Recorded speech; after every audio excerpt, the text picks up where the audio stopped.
Assalamualaikum warahmatullahi wabarakatuh. Sesuai dengan judul video kita kali ini, kita akan membahas mengenai algoritma percabangan. Algoritma percabangan itu dibagi menjadi 3, yaitu percabangan satu kondisi, percabangan 2 kondisi, dan percabangan lebih dari 2 kondisi. Pada video kali ini, kita akan membahas mengenai percabangan satu kondisi. Berikut Ibu akan berikan satu latihan soal, dan kita akan menjelaskan bareng-bareng bagaimana cara mengerjakan soal tersebut. Kita baca soalnya, yaitu diberikan sebuah soal jika tekanan darah lebih dari 130/80 mmHg, maka keterangan yang akan keluar adalah hipertensi dan percabangan berakhir tanpa melakukan aksi lainnya. Tulis algoritma dan flowchart percabangan dari soal di atas.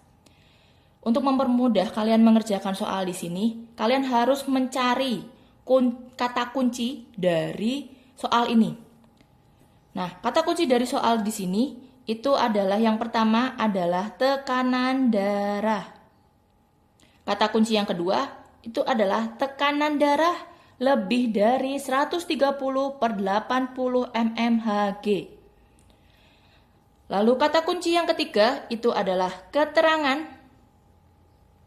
Yang keluar adalah hipertensi. Dan di sini ada tulisannya yaitu adalah percabangan berakhir. Itu menandakan percabangan satu kondisi. Nah, setelah kalian sudah menemukan kata kuncinya, kita bagi kata kunci tersebut itu menjadi 4 bagian, yaitu inputnya itu apa yang diperbandingkan, kalimat outputnya apa, dan outputnya itu apa. Dari 4 kalimat ini, baru kita bisa membuat yang namanya sebuah flowchart. Nah, inputnya apa? Kalian bisa lihat di sini, tadi kata kuncinya tadi, yaitu adalah baca tekanan undercross darah. Di sini kenapa Ibu pakai undercross? Karena biasanya di bahasa pemrograman itu spasi itu nanti juga dianggap digunakan.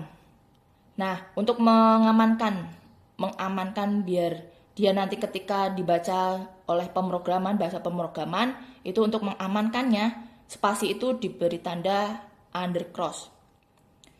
Berarti inputnya apa? Yaitu adalah baca tekanan darah. Terus apa yang diperbandingkan? Yaitu adalah tekanan undercross darah lebih dari 130/80 mmHg. Itu adalah kata kunci kita yang kedua, ya enggak? Nah, kalian ingat, tekanan darah yang di sini dengan tekanan darah yang ada di sini itu harus sama, disesuaikan dengan inputnya. Jadi kalau di sini inputnya itu adalah tekanan undercross darah, maka di sini nanti juga tekanan undercross darah. Lalu, untuk kalimat yang ketiga, itu adalah kalimat outputnya itu apa? Nah, di sini, itu adalah kata kunci kita yang ketiga, yaitu adalah keterangan yang akan keluar adalah hipertensi.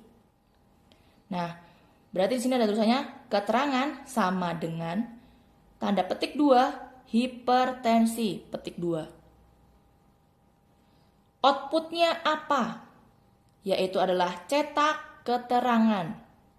Kata keterangan di sini itu harus sesuai dengan yang ada di sini. Itu. Nah, baru setelah kita sudah menemukan algoritmanya, kita masuk ke bagian bagaimana cara membuat flowchartnya. Berikut Ibu berikan flowchartnya. Flowchart dari percabangan satu kondisi itu selalu diawali dengan kata mulai dan juga selesai. Tandanya itu gambarnya adalah gambar kapsul. Lalu setelah mulai kita kasih yang namanya anak panah ke bawah. Nah, anak bawah ke bawah itu adalah inputnya. Inputnya yang di sini. Inputnya apa yang di sini? Ini kita pindahkan ke sini. Baca kurung kurung buka, tekanan undercross darah. Yang ini harus sama dengan yang di sini. Terus karena itu input, maka gambarnya adalah jajaran genjang. Lalu ada tanda panah ke bawah lagi, diberikan suatu opsional atau pilihan, yaitu di sini apa yang diperbandingkan. Nah, kata yang ada di sini itu dimasukkan ke gambar yang di sini. Tekanan undercross darah lebih besar 130/80 mmHg. Gambarnya adalah belah ketupat karena pemilihan itu di bahasa flowchart.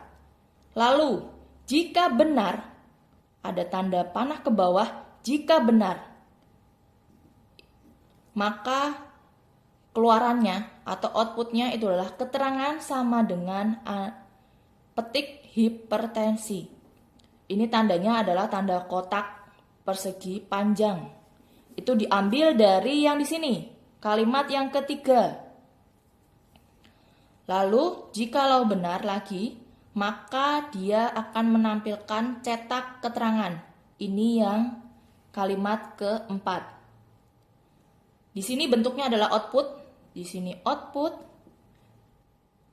di sini input, start,